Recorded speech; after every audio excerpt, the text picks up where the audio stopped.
Okay, looks like we are live. Today we got a sub-2 deal in Phoenix. So let's get posted.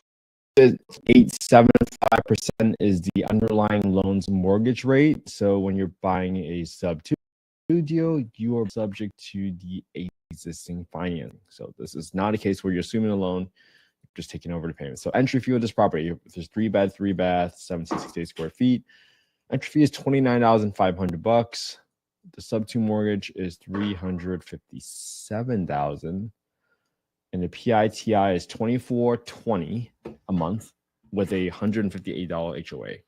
So this number is going to be really important for you to figure out as you're thinking about whether or not you're going to cash flow on this deal. All right. So with this deal, let's go ahead and pull this up. Let's see.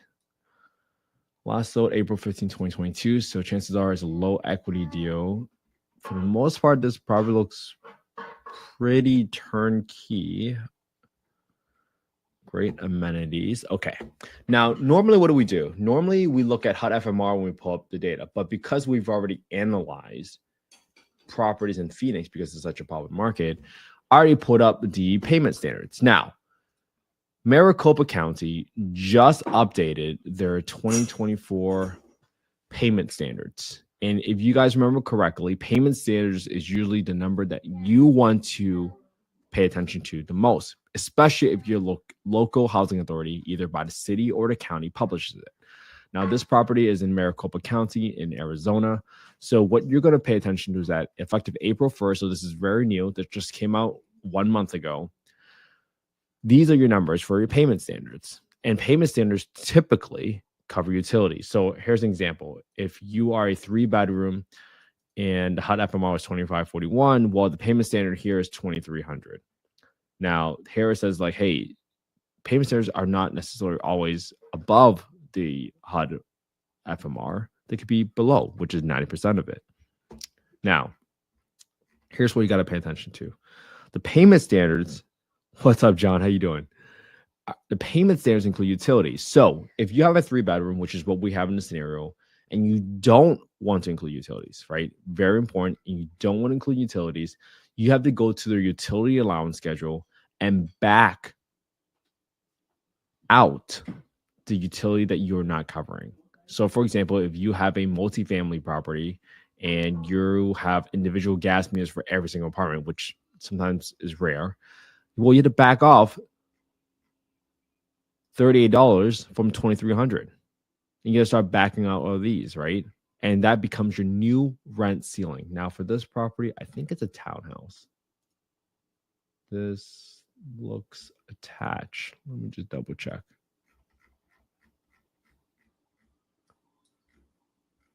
Yeah, this must be this is detached. Looks attached. Okay. So if it's attached, then you probably want one of these, the townhomes, and you want to back into the total amount. Now, I would go through this exercise if you were really, really certain that, hey, I am about to buy this property, and if I don't provide air conditioning for this property, then depending on, so these are your 2 utility providers in Phoenix. You have APS, you have SRP. So if you have SRP and you don't provide air conditioning for electricity, then you have to back off or back out $59 from that $2,300 amount. Same thing for water heating. You don't cover any of those ones. Water, sewer, trash is going to be completely separate. So let's see, what is water, sewer, trash? Okay. City of Cave Creek. So they're going really specific. So City of Phoenix, if you don't cover water, sewer, trash, you have to back off $24 for water a month. You have to back out $32 a month for sewer. You got to back off $35 for trash. Now, if you are in an HOA, which sounds like this property is for $158, right? You're paying $158, but usually HOA covers water, sewer, or trash, or they at least cover trash, right? So you got to figure out what utilities does your HOA payment cover, and then understand that, hey, this whole $158 is not just HOA. It's also allowing you to charge and include in your rent the amount for trash. And you can tell the housing authority what you're covering for this property. Now, so that's the key numbers that you want to pay attention to get your total amount. Now, for this property, the rent reasonableness test still applies. So I'm still going to go to affordablehousing.com. I'm going to go to the owner section. I'm going to go to the market rent estimator. I'm going to plug in the address. I'm going to plug in the bedroom count. And the most important number that you're going to see right here is this number on the bottom right, where it says that for 24 units within a 0.34 mile radius, the average rent is $17.67. Let me write this number down. $17.67. This is going to be good to know. $17.67. And the reason I want to write all this down is because my partners understand pretty well how I analyze deals. So when I put on all these numbers, it saves them a ton of time from having to do it on their own. I'm going to write down the payment standards here. So the payment standards for a 3-bed is $2,300. And then the 4-bed is $2,601. $2,601. All right. So because your maximum rent here is $1,767, I'm going to assume that I'm not going to cover any utilities, but I'm going to cover $1,800, and I'm going to charge $1,800 in rent. So based off of the $1,800 that you're going to get in rent and the PITI of $2,420, you might be able to figure out, hey, let me raw this deal right now. Because for my exit strategy, specifically around Section 8 affordable housing, that's not a deal. Now, can this be an Airbnb? Sure. Can this be a midterm rental where you rent it out to travel nurses or more transient folks that are rotating every 3-6 months? Sure, absolutely. But as of right now, for this scenario, this does not make this a deal, right? And you got to think about it. If you do midterm rentals, you got to cover utilities and everything too. So you got to adjust up and downwards your expenses. But for the purpose of today, let's walk this deal out fully, right? So it's not a deal for a Section 8, but let's see why it is not a deal when we actually plug in the numbers. So the purchase price is $386,500. Entry fee is $29,500. We'll put this in right here, $29,500 in entry fee, $1,800 in rent. This property is 1,768 square feet. So in terms of rehab, I'm just going to set aside a little bit of money. I'm assuming the roof is still in good shape because it's less than 2 years old.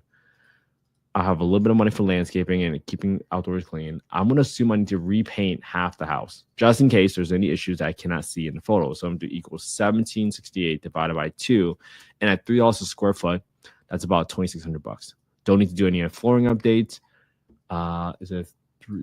I'll probably replace the toilets in 3 of the bathrooms just with the high pressure flush toilets, but everything else is fine. So that gives me $5,500, $5,400 exactly to just set aside just in case there's any repairs, or I can start off with that renovation reserve just in case, right? I never want to go into the property with nothing in reserve. Just doesn't seem very smart.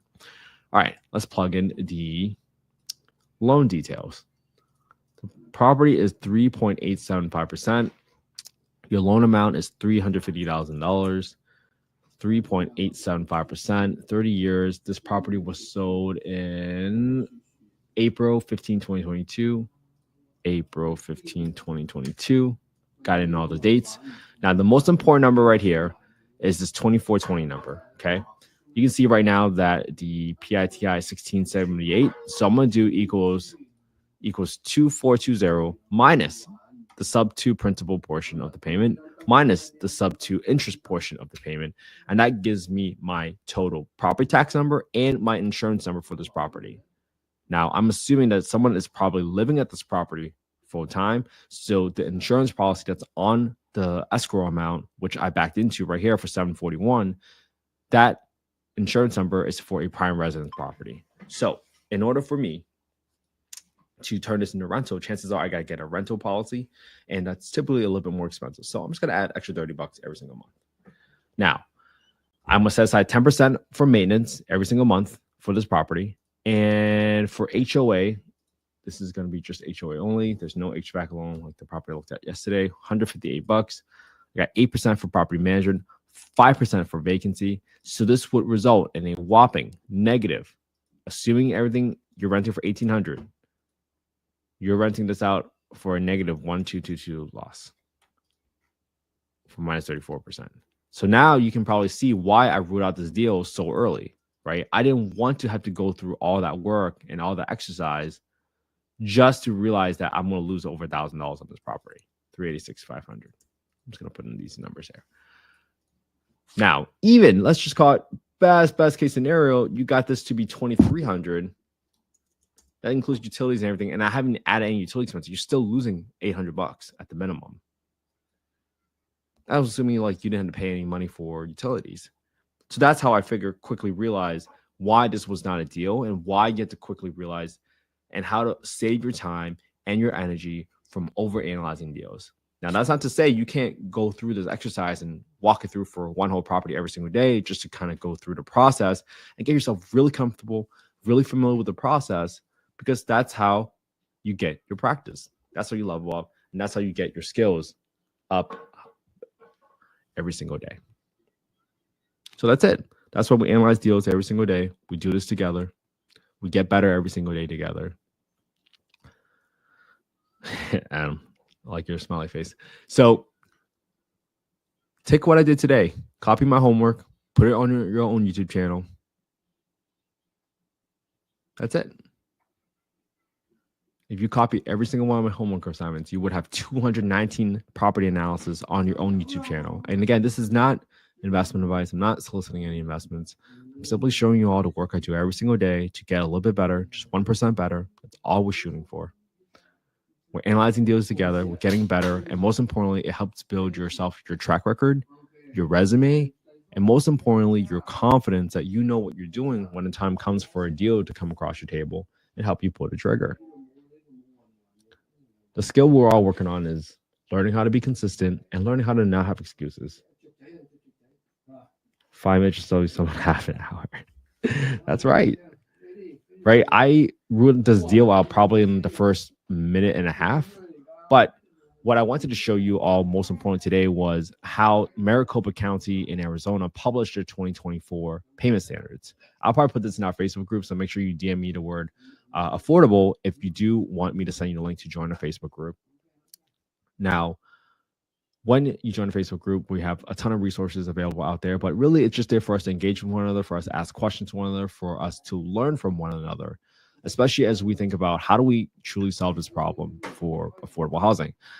We're in the development space, but there still is no answer for the lowest income brackets in the country. Think about your single moms who have a couple kids, and it's just super hard for them to get ahead because there's just no availability of great housing in great areas. Well, if we can, as a community, help remove that fear a little bit by, let's say, bringing on contractors onto the podcast. And now all of a sudden, you guys at least have one bid or one starting point to know where and who can you get a bid from. Might that be a little bit more helpful? Sometimes the first step is the hardest. And that's why we analyze deals together, because sometimes we don't even know where to start. So maybe when some of you like analyzing deals and you can just copy my homework there. Maybe some of you will get more comfortable, and the first step for you might be to just get a bid from a contractor. Well, I brought on contractors from Kansas City, from Detroit, from Atlanta, from Birmingham. And at least you know who you might want to start outreaching to. There's no guarantee that these contractors will continue being the best of the best. Historical performance does not guarantee any future results, obviously, but at least you know where to start. And then if you get one quote from one contractor, then all of a sudden the second quote and the third quote now becomes easier and easier. And every step that you take will reveal the next step. And eventually you might have all the steps, and eventually we'll have all the pieces to the puzzle. That's why we're collecting all the pieces together every single time we bring on a guest onto the podcast. And that's it. It's so simple when you think about it. People try to over-engineer everything and try to make things sound way more complicated than it is. But when you think about it, affordable housing is just, if you learn how to underwrite the deal, you pick the market that you have the most confidence in because of your team that you have built. Now all of a sudden it's just executing on the deal. Just solve the problems during the renovations as they come up. Screen your tenants very, very well. Have your great standard process that's consistent across all your markets. Learn to find the best tenants, but also create a product that attracts the best tenants. Now all of a sudden everything happens. Just take care of the problems. And that's it. People muddy the water thinking Section 8 is so complicated, but it's really not. It's just super straightforward. Just be a good person first and foremost and get the practice and get the reps in. It's not that hard. So Have an amazing Monday, everybody. I'm so glad you guys all turned in. Thank you so much for being part of the affordable housing and real estate investing community. I'm so blessed. I'm so grateful because without people like all of you, I would have never had the home I grew up in, sincerely. So thank you so much for tuning into the live today. Let's stay consistent. Let's keep it going. I'll see you all tomorrow for day 220. Have an amazing Monday, everybody. And I hope you guys all spend some quality time with your family and friends today because that's what life is about. Hey, you have a great day too, man. Have a good one.